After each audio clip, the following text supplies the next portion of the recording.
चलिए बात करते हैं कॉम्प्लेक्स नंबर की। इमेजिनरी नंबर की प्रॉपर्टी के बाद हम बात करते हैं कॉम्प्लेक्स नंबर की। A number of the form x plus iota y is called complex number where x comma y belong to real number iota equal to root minus 1, in general denoted by z।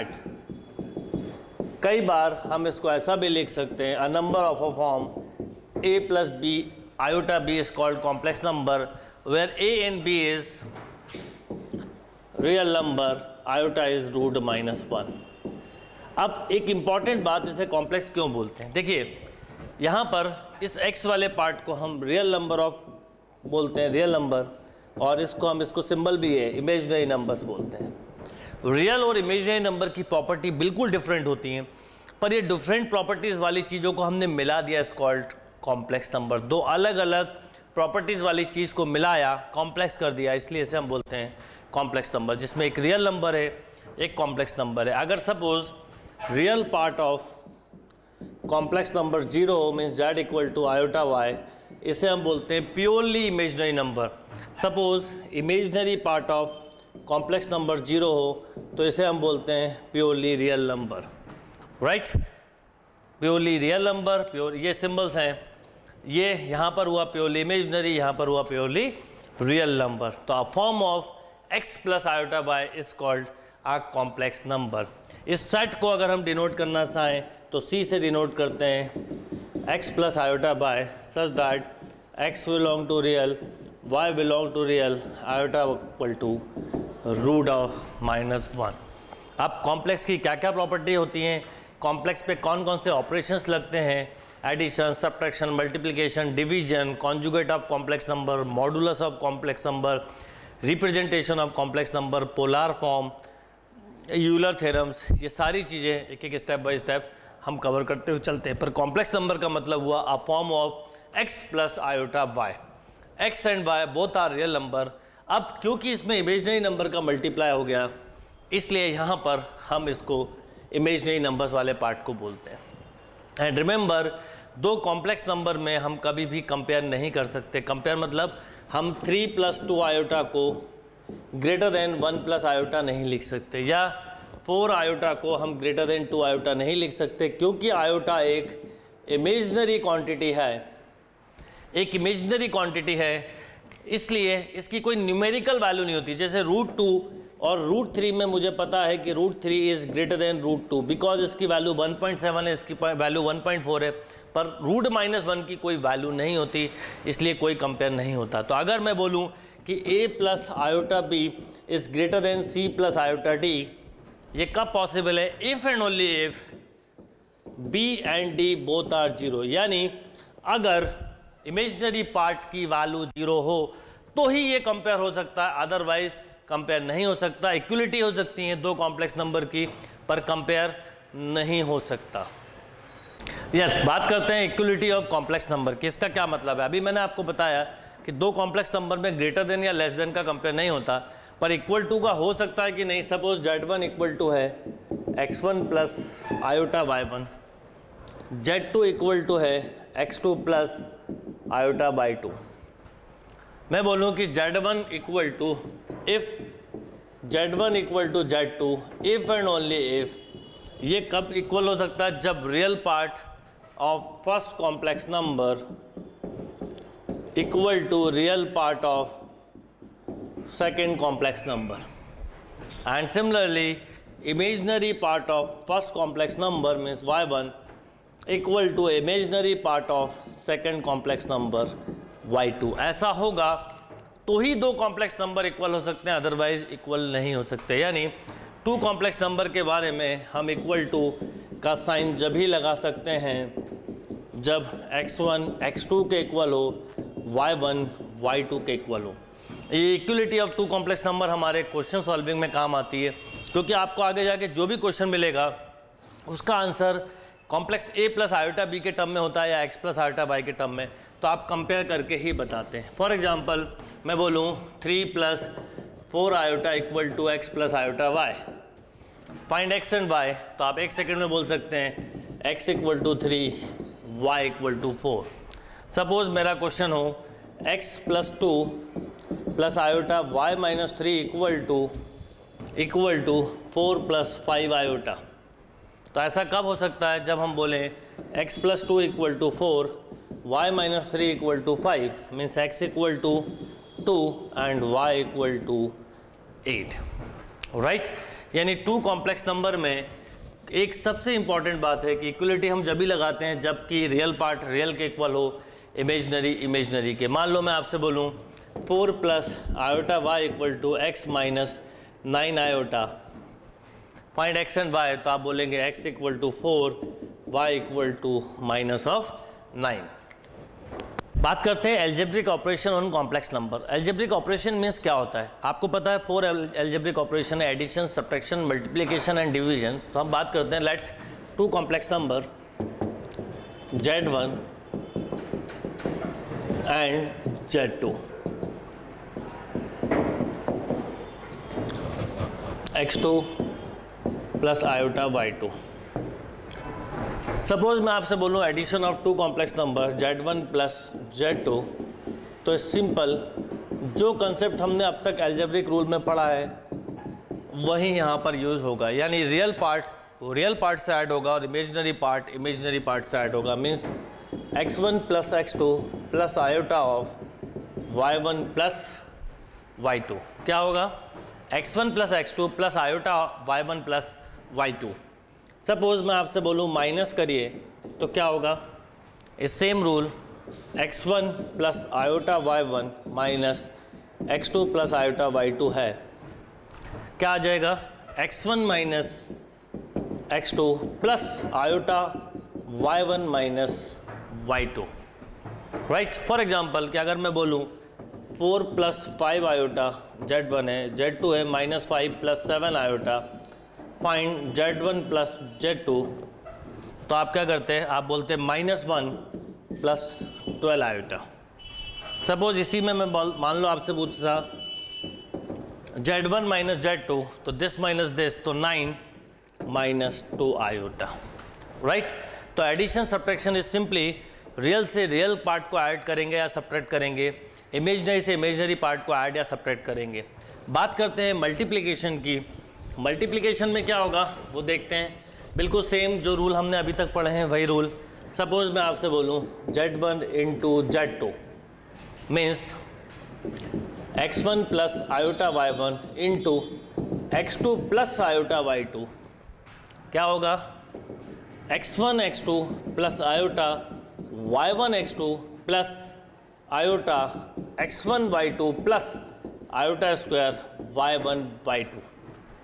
Iota square की value -1। हमेशा याद रखिए complex का कोई भी question हो, कैसा भी कितना भी बड़ा क्वेश्चन हो, लास्ट में सॉल्व होके उसकी फॉर्म हमेशा यही होगी, रियल पार्ट और इमेजनरी पार्ट। तो इसका मतलब x1 x2 minus y1 y2 plus iota of y1 x2 plus x1 y2, right. Suppose एक क्वेश्चंस लें हम, सपोज मैं लिखूं कि find the product of 3 plus 2 iota into 5 minus iota, क्या होगा, सिंपली मल्टीप्लाई याद नहीं रखने जो होते, 15 plus 10 iota minus 3 iota minus 2 iota square, iota square -1 तो 17 प्लस 7 आयोटा।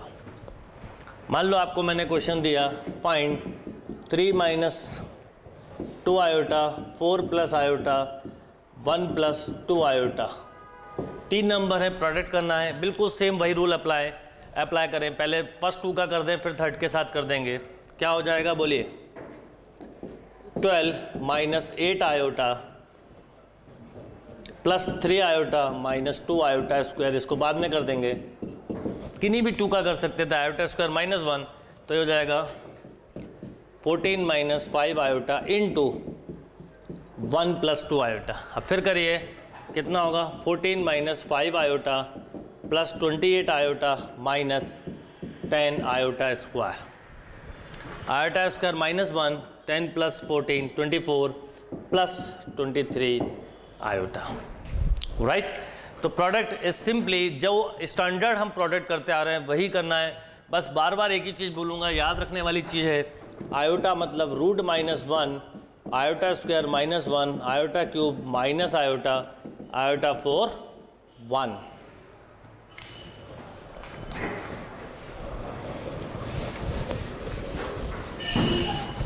नेक्स्ट बात करता हूँ division of two complex number की। डिवीजन मतलब like z1 upon z2, x1 plus iota y1 upon x2 plus iota y2। क्या करेंगे, simply इसको rationalise करेंगे, x2 minus iota y2 upon x2 minus iota y2, x1 plus iota y1 upon x2 plus iota y2 into, तो अब क्या होगा, ऊपर बिल्कुल सेम, इसको वैसे आगे चल के हम कॉन्जुगेट ऑफ कॉम्प्लेक्स नंबर बोलते हैं, जो अभी मैं बताऊंगा, पर अभी तो हमने इसको रैशनलाइज कर दिया। And remember a plus iota b into a minus iota b क्या होता है, आपने अब तक ये फॉर्मूला पढ़ा है, a plus b into a minus b equal to a square minus b square. वही फॉर्मूला यहाँ पे भी लगेगा, a square minus iota b का square, but iota square minus 1, तो ये हो गया a square plus b square. तो आपसे हम कॉन्जुगेट फैक्टर्स का जो प्रोडक्ट है वो a square plus b square लिख सकते हैं। तो ऊपर हुआ x1 plus iota y1, x2 minus iota y2 upon x2 square plus y2 square, right. ये हुआ डिवीजन। अब डिवीजन पे किस तरह के क्वेश्चंस आते हैं वो देखते हैं।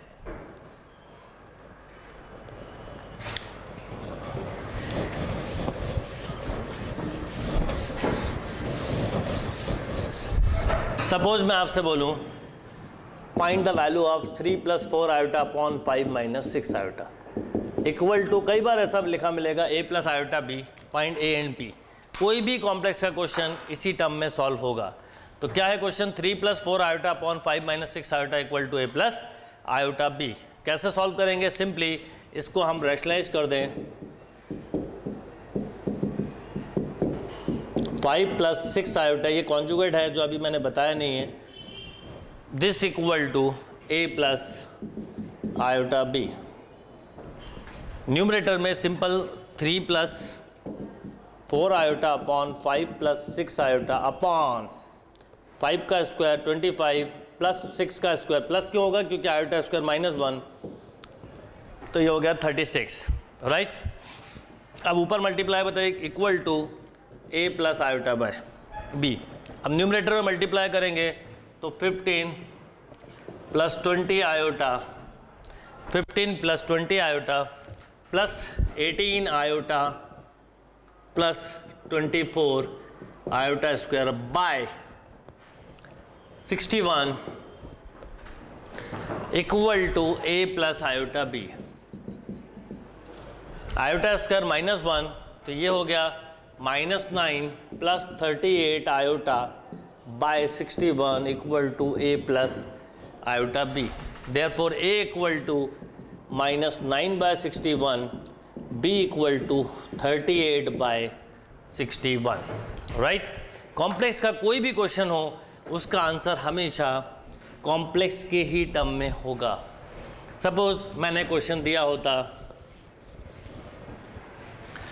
2 plus iota into 1 minus iota upon 3 plus 2 iota, क्या करते हैं, इक्वल टू चाहे तो लिख लें हम, इसकी ज़रूरत नहीं होती है। अगर आपको सॉल्व करने के लिए बोला जाए तो इसका आंसर हमेशा a प्लस आयोटा b के टर्म में ही होगा। क्या करेंगे बोलिए, 2 plus iota minus 2 iota minus iota square upon, पहले न्यूमरेटर हम सॉल्व कर रहे हैं, आयोटा स्क्वायर माइनस 1, तो 3 minus iota upon 3 plus 2 iota. क्या करेंगे, अब रैशनलाइज कर दीजिए, 3 minus 2 iota upon 3 minus 2 iota, ऊपर मल्टीप्लाई करिए, 9 minus 3 iota minus 6 iota minus 2 iota square, तो माइनस माइनस प्लस हो गया, ये भी माइनस है ये भी, upon 9 plus 4 iota square minus 1, तो ये हो गया 7 minus 9 iota by 30। This equal to आपको गिवन था a प्लस आयोटा b, इसका मतलब a 7 by 13, b is -9 by 13, a equal to 7/13, b equal to -9/13। Yes, बात करते हैं conjugate and modulus of a complex number की। कॉन्जुगेट एंड मॉडुलस क्या है वो समझें। सबसे पहले हम बात करते हैं कॉन्जुगेट की। Suppose z equal to a plus iota b या x प्लस आयोटा y हो। If z equal to a plus iota b, then conjugate of a complex number is denoted by z bar and is defined as just change in part sign of imaginary part। यानी अगर कभी भी किसी number का conjugate निकालना है तो simply imaginary part का साइन चेंज कर दीजिए। सपोज z इक्वल टू है 6 + 3 आयोटा, तो इसका कॉन्जुगेट होगा 6 - 3 iota. Suppose z equal to है 1 + 4 आयोटा, तो इसका कॉन्जुगेट होगा 1 - 4 iota. Suppose z equal to है 2 - 3 आयोटा, तो इसका कॉन्जुगेट होगा 2 + 3 iota. Suppose z equal to है ओनली 4, प्योरली रियल नंबर है, तो इसका कॉन्जुगेट होगा 4। सपोज z इक्वल टू है 6 आयोटा, प्योरली इमेजिनरी नंबर है, तो इसका कॉन्जुगेट होगा -6 iota. Suppose z equal to -3 iota है, तो z बार होगा 3 आयोटा। यानी conjugate of a complex number का मतलब है इमेजिनरी पार्ट का साइन को चेंज करना। इसका मतलब ये हुआ कि अगर हम कभी किसी कॉन्जुगेट का कॉन्जुगेट निकालें, प्रॉपर्टीज़ के टर्म में देखें, किसी कॉन्जुगेट का मान लो z इक्वल टू है a प्लस आयोटा b, तो z bar obviously a minus iota b, और इसका एक और बार अगर मैं कॉन्जुगेट ले लूँ तो a plus iota b means z। यानी हम ऐसा बोल सकते हैं कॉन्जुगेट का conjugate equal to original. Suppose मैं आपसे बोलूँ 2 नंबर्स हैं z1 z2, इनका कॉन्जुगेट बताएं। This equal to conjugate of z1 minus conjugate of z2। आप एक साथ ऐड करके निकाल दें या आप सेपरेट निकाल दें, कोई चेंज नहीं आएगा। ऐसे ही अगर z1 इंटू z2 है, इसका अगर मैं आपसे बोलूं कॉन्जुगेट क्या होगा, तो आप बोलेंगे z1 conjugate into z2 conjugate के इक्वल। ऐसे ही अगर मैं आपसे बोलूं z1 अपॉन z2 का कॉन्जुगेट क्या होगा, तो आप बोलेंगे z1 कॉन्जुगेट अपॉन, मतलब आप रिजल्ट को मतलब इसको सॉल्व करके कॉन्जुगेट लें या सेपरेटली कॉन्जुगेट लेके सॉल्व करें, सेम रिजल्ट आएगा, बस z2 0 नहीं होना चाहिए, राइट। सिमिलरली अगर मैं बोलूं कि z प्लस z बार क्या होगा, तो देखिए z मतलब है x plus iota y, z बार है x माइनस आयोटा y, तो ऑब्वियसली z प्लस z बार से कैंसिल, तो 2x या 2 times of real part of complex number. Suppose मैं आपसे बोलता z माइनस z बार क्या होगा, तो आप बोलते 2 आयोटा y या 2 टाइम्स ऑफ इमेजिनरी पार्ट, क्योंकि जब माइनस की बात आती तो x से x कैंसिल हो जाता। मैं बोलूँ z इंटू z बार क्या होगा, तो आप बोलेंगे x plus iota y x minus iota y, this equal to x square plus y square, क्योंकि आयोटा स्क्वायर -1 होता है। अभी थोड़ी देर में हम कॉन्जुगेट के तुरंत बाद मॉडुलस पढ़ेंगे, ये equal to mod z square के होता है। तो जेड इंटू जेड बार कभी बोले तो mod of z square, right. Yes, next बात करते हैं modulus of a complex number की। Modulus of a complex number का मीनिंग क्या है। Suppose z equal to x plus iota y, then modulus of a complex number is defined as mod z, इसको denote करते हैं mod Z से। इसका concept, इसका प्रूफ जब मैं आपको रिप्रेजेंटेशन ऑफ कॉम्प्लेक्स नंबर सिखाऊंगा, पोलर फॉर्म सिखाऊंगा, तो इसका कंसेप्ट भी समझ में आएगा। This is x square plus y square और real part of complex number plus imaginary part of complex number. Real part of complex number plus imaginary part of complex number. Suppose z equal to 3 + 4 iota है, तो mod होगा 9 + 16 means 5। Suppose z equal to -2 - 4 iota है, mod z क्या होगा 4 + 16, this is root of 20। सपोज z equal to 7 + 6 iota है, तो mod Z कितना होगा 49 + 64, वो सॉरी प्लस 36, 49 + 36 ऐड कर दीजिए, √85। सपोज जेड इक्वल टू केवल 2 है तो मॉड जेड 2 ही रहेगा, पर जेड इक्वल टू 3 आयोटा है तो मॉड जेड एक्चुअल में वो 9 होगा, तो 9 का 3, यानी रियल पार्ट का मॉडुलस तो रियल होता ही है, पर इमेजिनरी का मॉडुलस भी रियल होता है। Suppose z equal to -4 iota, तो मॉड जेड इक्वल टू √-4 का स्क्वायर 16, 16 का स्क्वायर √4, यानी मॉडुलस एक ऐसी क्वांटिटी है जो एब्सोल्यूट वैल्यू बताती है, पॉजिटिव वैल्यू बताती है। तो किसी भी नंबर का अगर मैं आपसे बोलूँ जेड बार, सपोज इसका कॉन्जुगेट 3 - 4 आयोटा, तो mod z is √9 + √16, then same. इसका मतलब ये हुआ कि mod z equal to mod z bar equal to -z, ये सब सेम रहेंगे, कोई इसमें चेंज नहीं आएगा।